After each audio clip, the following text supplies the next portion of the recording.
In today's video, are abs worth the sacrifice?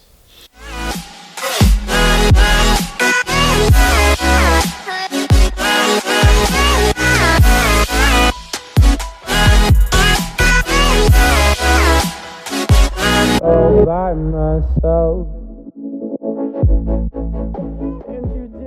Hey guys, what's going on? This is Paul Ravella from ProPhysique.com. In today's video, I'm going to discuss the idea of getting that six-pack shredded abs and if they're worth the sacrifice. And today's question comes from my Instagram direct message. My Instagram's on the screen here for you now if you'd like to follow along and ask me some questions. And what I like to do is take those questions and put them here for you guys and maybe provide some valuable feedback to those that might have a similar question. And this one struck me particularly because it's certainly something that as a young man, as an athlete, as a bodybuilder, someone interested in a fitness lifestyle, you know, six-pack abs are kind of the gold standard of you're a bro, you're in condition, you look good. And so I want to talk about the concept of getting them and how valuable that can be and how damaging it can be and what I would do for this young man in this situation because he's only 17 years old. Now, first of all, I'll put the question on the screen here so you guys can read through it. But basically at 17 years old, he came from a place where he was a little bit overweight. He has since lost the weight, put on some muscle, feels athletic, and is now just trying to get a little bit leaner, but also mentions that he's now eating around 1,000 calories or less and on a very, very low carb lifestyle, actually referring to the ketogenic diet, which if that is the approach, that is actually pretty much no carbs, you know, very, very few carbs. But either way, whatever you're doing at 17 years old, I kind of want to talk to you about it because there's a valuable point in our lives where muscle building and, you know, growing muscle as a physique athlete is easier.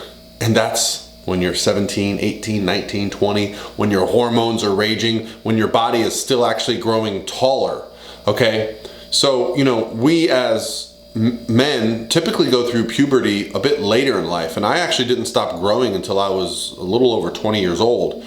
And had I been restricting calories through those years with the intention of having a six-pack, it might have impacted my growth as an athlete and in my height. I don't know. I don't know what the statistics say on that, but I certainly would not suggest that you be on a diet of 1,000 calories at 17 years old and being very active and being someone who wants to build muscle.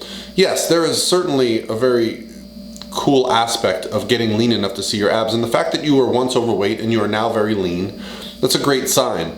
But I feel like it's more valuable that you start focusing on putting on lean body mass, gradually adding in some calories. Because if all this information is correct, you basically reset your metabolism to maintaining weight on this 1,000 calorie approach, along with all the activity that you're doing.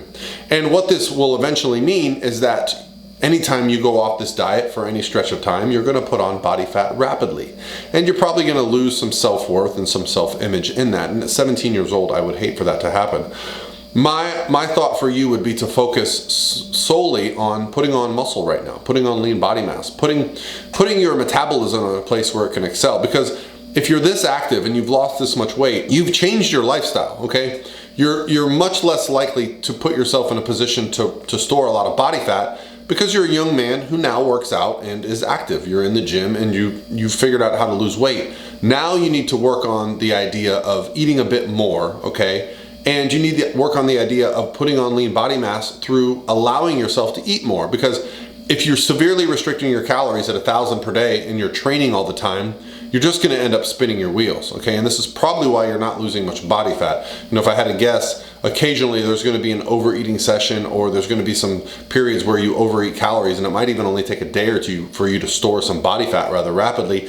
And that's gonna derail your progress of getting this lean for seeing your six-pack abs. Also, abdominal muscles are just that, they're muscle. And you have to properly train them for them to be visible. It's not just about being shredded. You know, there's lots of guys walking around very, very thin that have no abdominal definition, okay?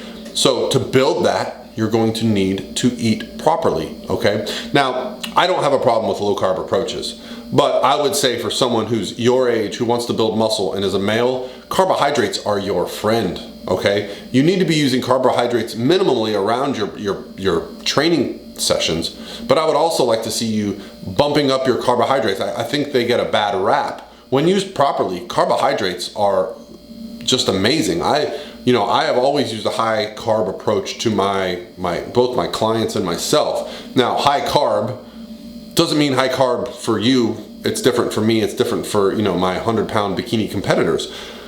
But the goal is to keep the carbs as high as possible because they impact performance and anabolism in the gym, which allows us to build muscle and keep muscle, okay? And so that's why I'm not set on someone who is in a healthy state using a ketogenic approach as their primary method of getting through this. Now, if you love being on a ketogenic approach, then you probably need to start walking up your fats and your protein a little bit more to allow you to be in a caloric surplus, okay, and not just focus on being in a deficit for a long period of time.